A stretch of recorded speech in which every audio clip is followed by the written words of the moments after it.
नमस्कार. मालिकेच्या आजच्या भागामध्ये आपल्याला पाहायला मिळणार आहे सायली आणि अर्जुन बोलत असतात. सायली म्हणते, नको नको, डॉक्टर व्हायला नको आहे तो. नाहीतर कसे तुमचे कलिग्स तुम्हाला घाबरतात आणि क्लायंटही तुम्हाला घाबरतात. तुमच्यासारखे त्यालाही घाबरायचे.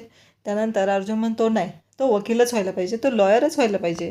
सायली म्हणते, तुम्ही काय बोलताय? हे ते ठरवेल ना त्याला काय व्हायचं आहे काय नाही व्हायचं आहे. आत्तापासून तुम्हीच काय एवढी चर्चा करताय? कसे नाहीतर आपलं बाळ अवकाशात उंच भरारी घेईल. आपण सगळेजण त्याला पाहत असू, पूर्णाजी, त्याचबरोबर बाबा, आई, अस्मिताताई, सगळेजण. अर्जुन पण म्हणतो, हो, कुसुमताई, मधुभाऊ, सर्वजण पाहत असतील. हे सर्व बोलत असतात आणि तेव्हा सायली अर्जुन दोघांच्याही लक्षात येतं की आपण खूपच वाहत गेलेलो आहे, या गप्पांमध्ये खूपच अडकून राहिलेलो आहे, असं सायली अर्जुनच्या लक्षात येतं. त्यानंतर आपल्याला पाहायला मिळतं की अर्जुन आणि सायली म्हणतात की काय करून बसलो आपण हे. अर्जुन म्हणतो, बाप रे, मी जरा जास्तच बोललो. आता ह्या सायली मला सोडून तर जाणार नाही आहेत ना, कारण हे कॉन्ट्रॅक्टच्या नियमात बसत नाही. दोघंही एकमेकांना अगदी लाजल्यासारखे लाजरे बुजरे होतात आणि तिथून धाव घेतात. त्यानंतर आपल्याला पाहायला मिळतं की अर्जुन हसत बसलेला असतो. सायली म्हणते, मी आलेच, आणि तीही खाली निघून जाते. इकडे आपल्याला पाहायला मिळतं अर्जुनला खूप छान वाटत असतं. इकडे प्रताप हा प्रियाला म्हणजे तन्वीला समजवत असतो की असं नको करूस, शांत हो तू. तेव्हा प्रिया मात्र म्हणत असते की हे सगळं जे काय झालेलं आहे ते माझ्यामुळं झालेलं आहे, माझ्यामुळं आई गेलेली आहे, मी याला जबाबदार आहे, माझ्यामुळे हे सगळं झालेलं आहे, मी मारले आईला, असं म्हणत ती ओरडायला सुरुवात करते. त्यावेळेस इकडे नागराज म्हणतो, असं काही नाही आहे, शांत हो बाळा, तू असं नको बोलूस. रविराजही तिला समजवत असतो, परंतु इकडे प्रिया मात्र तिचं सुरूच असतं. त्यानंतर आपल्याला पाहायला मिळतं साक्षी आणि चैतन्य झोपलेले असतात. तेवढ्यात साक्षीचा फोन वाजतो. साक्षीच्या फोनवरती महिपतचा कॉल आलेला असतो. त्यानंतर आपल्याला पाहायला मिळतं की चैतन्य उठून जागा होतो. त्याच्याही लक्षात येतं की साक्षीला कोणाच तरी फोन आलेला आहे. साक्षी उठून बाहेर येते आणि महिपतला म्हणू लागते की मी तुम्हाला किती वेळा सांगितले अण्णा, मला एकदा तुम्ही कळवत जावा. कसं आहे, मला एकदा कळलं, तुमचा मेसेज आला की मी तुम्हाला कॉलबॅक करत जाईल. तेव्हा महिपत म्हणतो, एक गोष्ट लक्षात ठेव, ते जे फुटेज आहे आपलं रंगीत तालीम केलेलं, ते त्या गडकरीनं तर दिलं नसेल ना अर्जुन सुभेदारला.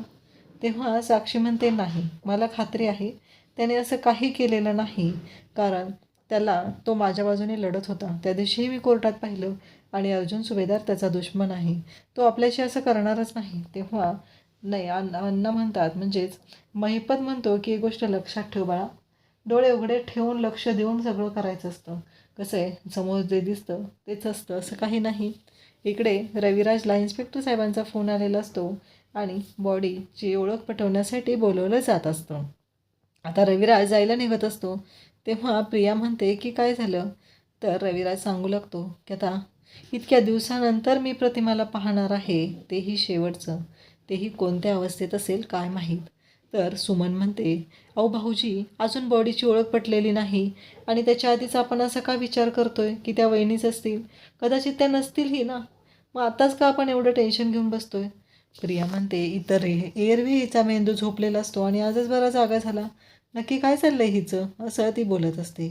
तर इकडे रविराज म्हणतो की ठीक आहे, मी जाऊन येतो. नागराज म्हणतो, दादा, अशा अवस्थेत तू एकटा नको जाऊ, मी पण येतो. तर सुमन म्हणते, आपण सगळेच जाऊया का, आम्ही पण दोघी येतो. असं म्हणत आता चौघंही पोलीस स्टेशनला जायला निघालेले आहेत. पोलिसांनी बोलवलेलं आहे की बॉडीची ओळख पटवण्यासाठी. रविराजलाही खूपच वाईट वाटत असतं, आपली प्रतिमा इतक्या दिवसानंतर प्रतिमा पुढे येणार आहे, तीही असं, आणि पुन्हा मी कधी प्रतिमाला पाहिल की नाही माहिती नाही. तर इकडे नागराज म्हणत असतो, बरं झालं एकदाचा हा मॅटर, म्हणजे त्या वात्सल्य मर्डर केसपासून हा बाजूला राहील आणि नक्की कुणी काय केलेलं आहे हे ह्याच्या लक्षातही येणार नाही. इकडे सायलीने अर्जुनसाठी कॉफी बनवून आणलेली असते. ती कॉफी अर्जुनकडे देते आणि बेडवर जाऊन बसते. अर्जुन कॉफीचा मग हातात घेतो. त्याच्यावरती मिसेस सायली लिहिलेलं असतं आणि सायलीचा फोटो असतो. तर इकडे सायलीलाही खूप छान वाटत असतं. अर्जुन त्या कपने कॉफी घेत असतो. इकडे सायली त्याच्यासमोर असते. तो कॉफीच्या मगवरच्या फोटोकडे पाहत असतो, सायलीकडे पाहत असतो आणि म्हणत असतो की खरंच मगाशी जे स्वप्न पाहिलं होतं ते खरंच सत्यात उतरलं पाहिजे असं मला वाटतं, असं अर्जुन बोलत असतो. तेव्हा सायली म्हणते, काय झालं. त्यावेळेस सायली अर्जुनला म्हणू लागते की आता थोडेच दिवस राहिलेत ना, एकदा का मधुभाऊंची केस सॉल्व्ह झाली की सगळं व्यवस्थित होणार आहे. त्याचबरोबर इकडे अर्जुन म्हणतो की हो, पण आपल्याला मामाशी बोललं पाहिजे. तेव्हा सायली म्हणते हो ना, आई एवढं सगळं आस लावून बसलेले आहेत आणि त्यांचं परत आपल्यामुळं तिथे अपेक्षाभंग व्हायला नको.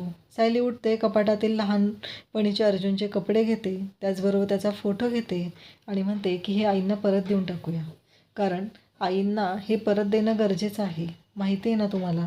तेव्हा अर्जुन म्हणतो हो, पण एवढी घाई कशाला, आपण सांगूया ना मम्माला समजून. त्यानंतर आपल्याला पाहायला मिळतं चैतन्य आणि साक्षी बसलेले असतात. तर चैतन्य साक्षीच्या मोबाईलमध्ये पाहत असतो. साक्षी आतले जे ॲप आहेत त्याला पासवर्ड टाकत असते आणि तो पासवर्ड आता चैतन्याला समजलेला असतो. त्यानंतर इकडे चैतन्य साक्षीला म्हणू लागतो की मला ना वास येतोय काहीतरी जळाल्यासारखा. तेव्हा साक्षी म्हणते की अरे मी आत्ताच कॉफी ठेवली आहे, नाही काय जळालेलं, मला वास येत नाही. तेव्हा चैतन्य म्हणतो मला वास येतोय, तू बघ जा बरं लवकर. त्याला पासवर्ड समजलेला असतो, त्याला बघायचं असतं की रात्री आलेल्या कॉलवरती नक्की काय बोलणं झालेलं आहे, म्हणून त्याला मोबाईल हवा असतो. एकतर त्याला आता अनलॉक झालेला मोबाईल मिळणार असतो. त्यावेळेस साक्षी म्हणते की ठीक आहे, मी पाहून आले आणि साक्षी पाहायला जाते. इकडे अर्जुन आणि सायली बोलत असतात की लवकरात लवकर आपल्याला सांगितलं पाहिजे, जर हे मम्माने मागच्या वेळेसारखा गोंधळ घालून ठेवला तर खूप अवघड होईल असं अर्जुन सायलीला सांगत असतो. जी गोष्ट होणं शक्यच नाही त्या बाबतीत आपण कशाला विचार करायचा, असं अर्जुन सायली एकमेकांना सांगू लागतात. त्यानंतर आपल्याला पाहायला मिळतं की अर्जुन पुन्हा तो कॉफीचा मग हातात पकडतो आणि सायलीकडे आणि त्या मगमधील फोटोकडे तो पाहत असतो. दुसऱ्या दिवशी सकाळी सर्वजण ब्रेकफास्टला बसलेले असतात. तेव्हा पूर्णाजी म्हणते की अगं कल्पना, प्रताप अजून आलेला नाही गं ब्रेकफास्टसाठी. तेव्हा कल्पना म्हणते की हे खूपच लवकर गेलेत, आज ऑफिसला ब्रेकफास्ट करून गेलेत. तेवढ्यात सायली अर्जुनही खाली येतात. कल्पना म्हणते सायली अर्जुन चला बसा, नाश्ता करायला घ्या. तेव्हा कल्पना हे असं का वागते हा प्रश्न पडलेला असतो. त्याचबरोबर सायलीला कल्पना सांगत असते गॅसच्या जवळ यायचं नाही, सगळ्या कामाचं काय आहे ते मी पाहून घेईल, तू मध्ये यायचं नाहीस, असं सांगत असते. त्याचबरोबर इकडे साक्षी येते, ती म्हणते की नाही काय झालेलं कॉफीला, कॉफी तर मी आत्ताच ठेवलेली होती. तर इकडे चैतन्य मात्र कॉल रेकॉर्डिंगमध्ये जाऊन तो पाहत असतो की नक्की कोणाचा फोन आलेला होता, नक्की काय झालेलं आहे, ह्या गोष्टी तो पाहत असतो. आणि हा रात्री उशीर आलेला कॉलच नक्कीच महिपतचा असेल, काय बोलणं झाले या दोघांमध्ये हे चैतन्य पाहण्यासाठी साक्षीचा मोबाईल हातात घेतो. तर साक्षीचा मोबाईल त्याने हातात घेतलेला असतो आणि तो पाहत असतो. तेवढ्यात साक्षी येते आणि म्हणते चैतन्य हे काय करतोयस तू. तेव्हा चैतन्य म्हणतो की अगं मी फोटो पाहत होतो, पण हे स्वाईप झालं आणि इकडं आलं, मला काय कळत नाही आहे तुझ्या मोबाईलमधलं. तेव्हा साक्षी म्हणते दे इकडं, आणि साक्षीच्या मनात शंकेची पाल चुकचुकते. त्यानंतर पाहायला मिळतं इकडे अर्जुन म्हणत असतो की मम्मा मला काहीतरी बोलायचं आहे. तेव्हा पूर्णाजी म्हणते काय चाललं आहे कल्पना, कळेल का मला, नक्की काय आहे. त्यावेळेस कल्पना म्हणते की हो हो कळणार आहे सगळ्यांना. तर कल्पनाला लगेचच पूर्णाजी म्हणते काय चाललं आहे कल्पना, कळणार आहे का काय, नक्की काय ठरलेलं आहे ते, नक्की काय बोलताय तुम्ही, मला काहीच कळत नाही, असं कल्पना बोलत असते.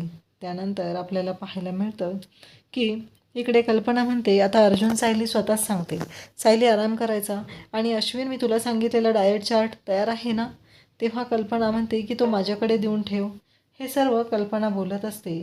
आणि त्याचबरोबर इकडे आपल्याला पाहायला मिळतं अस्मिता म्हणत असते की डाएट, आणि कोण करणार आहे डाएट, नक्की काय झालेलं आहे, असं विचारत असते. पूर्णाची म्हणते तू करणार आहेस का डाएट.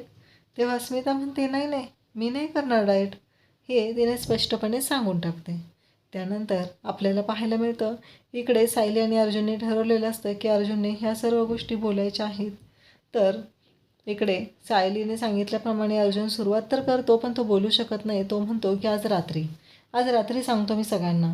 आणि त्यानंतर अर्जुन सायलीवरती येतात, सायलीला घेऊन तो वरती येतो. तो घामाघूम झालेला असतो. सायली म्हणते अर्जुन सर हे सगळं काय चाललं आहे तुमचं. त्यानंतर अर्जुन म्हणतो की हो बरोबर आहे, काही नाही मला कळतच नाही आहे, आपण रिहर्सल करूया, असं सायली सांगते. मी आई आणि तुम्ही अर्जुन. तर अर्जुन बोल काय चाललं आहे तुझं, नाही तुला काय सांगायचं आहे, नाही मामा मला काहीतरी ते बोलायचं आहे. तेव्हा कल्पना म्हणते बोल बरं पटकन, नाही माझ्याकडे वेळ नाही आहे तेवढा. आणि अर्जुन पुन्हा अडकतो. तेव्हा तो म्हणतो आपण उलटं करूया, मी मम्मा आणि तुम्ही बोलायचं आहे. सायली बोलायला सुरुवात करते आई मला तुम्हाला काहीतरी सांगायचं आहे. आता उद्याच्या भागामध्ये आपल्याला पाहायला मिळतं की सगळेजण हॉलमध्ये थांबलेले आहेत. अर्जुन सायली दोघं येऊन बोलणार आहेत असं कल्पना सांगत असते. पूर्णाजी म्हणते कधी येणार आहेत ते, कधी सांगणार आहेत. तेवढ्यात अर्जुन सायली तिथे येतात. अस्मिता अश्विन सर्वजण असतात आणि अर्जुन म्हणतो की मला तुम्हाला एक गोष्ट सांगायची आहे, ती म्हणजे मधुभाऊ लवकरच निर्दोष सुटणार आहेत. हे ऐकून सगळ्यांना धक्का बसतो आणि अर्जुन आजही बोलू शकलेला नाही हे सायलीच्या समोर येतो. सायली ही खूप चिडलेली असते. अशाच अपडेटसाठी चॅनलला सबस्क्राईब करा. थँक्यू.